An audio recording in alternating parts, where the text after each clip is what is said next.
समस्त को नमस्कार। ओडिया ब्लॉगर टिकी चैनल को आपण मानक स्वागत। आज मु आपण मानक जने महापुरुष को मो चैनल माध्यम रे देखौची। ए महापुरुष हेउचंती एमिति एक चरित्र जे कि परोपकार रे निज जीवन काटी देले ओ वृक्षरोपण थिला तांकर संकल्प।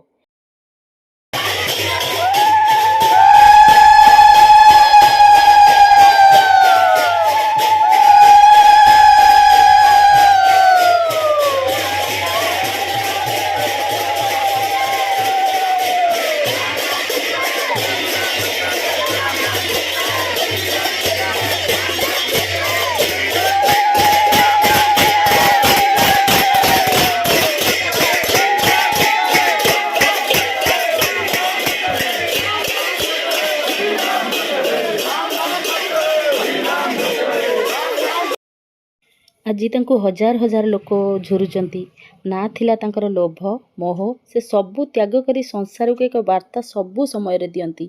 परर उपकार कर धन रे नहेले मध्य मन और शरीर रे किपरि परर उपकार करि हेबो से थिले ज्वलंत उदाहरण। तांकर नाम थिला बंशीधर बाबा। से माघ सप्तमी परी एक अमृतमय दिन रे ब्रह्म मुहूर्त जहाँकि भोर 3:10 आम समस्त को छाड़ी देह त्याग कले।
आम सनातन धर्मर आउ एक सन्थ आसिकिनी निर्देश देले जे केमिति सत्कार करा जाय जणे सन्थ को। तो तांको निर्देश क्रमे सबु कर्म करागला यथाविधि जहाँ भी सी कहिले जेमिति आमे साधारण मनुष्य सत्कार करा होछि सेमिति नुहे जेमिति सी निर्देश देले सही प्रकार रे तांको सत्कार करागला। ए हजार हजार लोकंक गहन रे हरे कृष्ण हरे राम ध्वनिर प्रकम्पित होबा किछि छोटिया कथा नुह आज्ञा। सेतिकी भाग्यवान सीए जे कि किछि न नेई जीवन ने एई हरिनाम टिकक नेइकिनी चलीगले आम गहणरू। तांकर किछि दिनचर्या जहाँ मते जेतिकी जଣା अछि मु आपण मानक सहित सेतिकी शेयर करूची। जहाँ कि सी अन्न छाड़ी देइथिले 10 वर्ष हेबो सी अन्न खाउ नथिले। एमिति कि राति छड़ा तांको देह खराब थिले भी सी दिन रे कोन केतेबेले विश्राम नियंती नहीं बसिकी रहिबे किंतु सुअंती नहीं।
ତାଙ୍କୁ ସମାଧି ଦିଆହେଲା।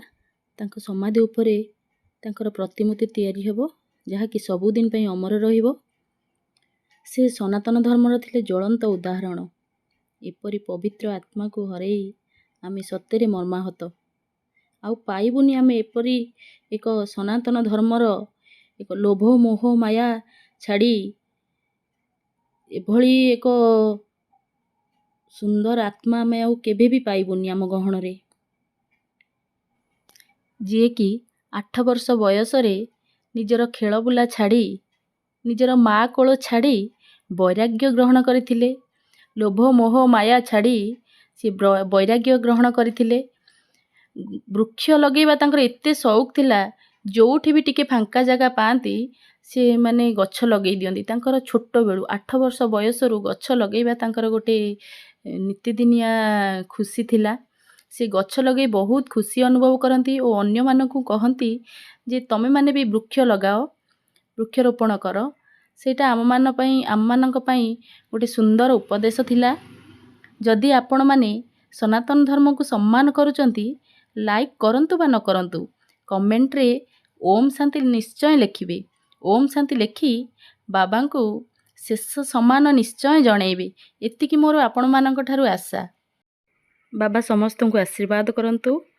ଜୟ ସନାତନ, ଜୟ ଜଗନ୍ନାଥ।